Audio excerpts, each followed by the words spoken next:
अधिक मास तऽ हर 3 साल पर पड़ै अछि, लेकिन एहि बेर अधिक मास सावन में पड़ल। एहन महासंजोग 19 साल पर आयल। एहि महासंजोग पर शिव भक्त खूब पूजा पाठ केलथि, अपन जीवन के सुखमय बनाबय लए खूब उपाय सेहो केलथि। आब 16 अगस्त के अधिक मास समाप्त भऽ रहल अछि आ 16 अगस्त के अमावस्या सेहो अछि। तऽ एहन महासंजोग पर गुरुजी प्रदीप मिश्रा के बतायल कुछ उपाय लऽ कऽ एलहुँ। तऽ हम स्वागत करै छी अपन यूट्यूब चैनल मिथिला के नगरिया में। एहि चैनल पर मिथिलांचल से जुड़ल हर पाबनि तिहार के जानकारी, धार्मिक कथा आ पूजा पाठ से जुड़ल उपाय भेटत।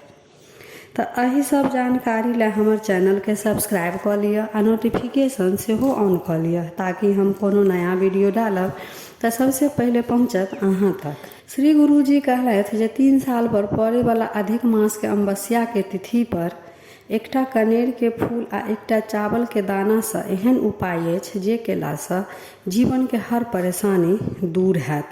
अगर जीवन में धन से जुड़ल बहुत समस्या अछि, नौकरी नहीं भेट रहल अछि, व्यापार नहीं चलि रहल अछि, नौकरी आ व्यापार अछिओ तऽ बचत नहीं कऽ पाबै छी, तऽ गुरुजी के बतायल उपाय से हर एक परेशानी दूर हैत। उपाय करै ला जे सामग्री अछि ओ सामग्री अछि एकटा कनेर के फूल, एकटा बेलपत्र जे कतौ से टूटल फूटल नहीं रहे, एकटा अखंडित चावल आ 1 लोटा जल। एहि सब सामग्री के लऽ कऽ शिव मंदिर चलि जाउ आ शिवलिंग पर सबसे पहले बेलपत्र हाथ में लऽ कऽ जे मोने मोने मनोकामना अछि जे कहि कऽ महादेव के चढ़ा दियौन।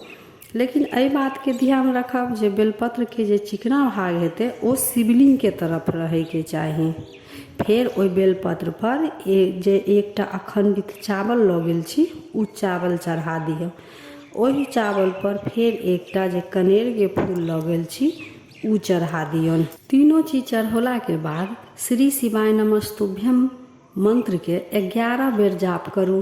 फिर 1 लोटा जल शिवलिंग पर धीरे धीरे श्री शिवाय नमस्तुभ्यम मंत्र के जाप करैत चढ़ाऊ आ जल चढ़ौला के बाद फिर महादेव के अपन कामना पूरा करे के प्रार्थना करू। अगर कोनो परेशानी में छी तो दूर करे के प्रार्थना करू।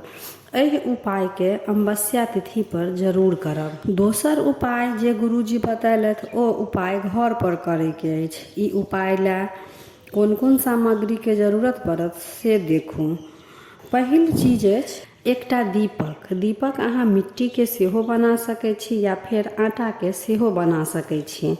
दोसर वस्तु अछि कलावा बाती, जे कलावा हाथ में बान्है छी। दोसर वस्तु अछि कलावा के बाती, जे कलावा हाथ में बान्है छी वएह कलावा के लंबा एकटा बाती लऽ लेब। तेसर वस्तु अछि घी। घी अगर गाय के भेट जायत तऽ ठीक अछि, अति उत्तम।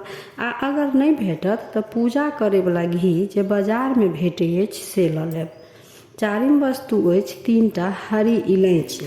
हरी इलायची माता लक्ष्मी के बड़ प्रिय वस्तु अछि। अतेक सामग्री के व्यवस्था दिने में कऽ लेब। ई उपाय साँझ में जखन दिया बाती करै छी ई सब सामग्री लऽ कऽ तुलसी लग चलि जाब।